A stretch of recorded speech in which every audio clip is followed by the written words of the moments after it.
ba makita yung tattoo? Kasi ganito, nagkaroon kasi kami ng usapan. Kung busy na ako magpatato, takot kasi ako sa harayon eh. Kumbaga, kung magpapatato, gusto ko ng idea, okay lang ba makita? Yes, sir. Ito po. Ano po yan ate? Ano? Ano lang siya, vine lang. Tapos nakapaikot. Yung pangalan, ayaw niyo tanong. Ha? Nakapaikot lang siya sa ay sa Ah, parang ano na rin na half sleeve din. Masakit ba yan? Masakit ba yan? Paano sakto ba? Paano sakto? Parang pagkatapos tayo. Sabi ko sa'yo eh. Sakto lang po yan. Parang ano lang po. Paano ba yan? Parang kinukurot ka lang gano'n. Nakurot ka lang na mga malalaking langgam. Pero maraming beses. Hindi kasi ganun yung parang doon sa injection, di ba? Pero depende po sa ano. Hindi naman po siya injection kasi parang ano lang siya. Sinas lang siya ng ano.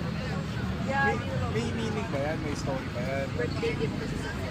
Ah, ay pares tayo. Akin early birthday girl. May tattoo rin po ako sa likod. Sino makita? Ito. Ay, yan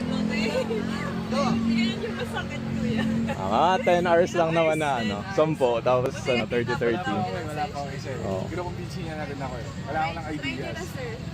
Ano? First tattoo ko nga. Ay, first tattoo man. Oo. Pero sa mga, ano yung mga tambay na. Oo, pero ang ganda ah. Kung gusto nyo, sir, mag ano, parang maghanap lang kayo ng masarap na gamit. Advice mo sa kanya. Basta may ano, mas maganda may meaning. Oo, sa ganda may meaning tol. Hindi yung basta-basta lang. Tsaka malaki kagad, no? Oo.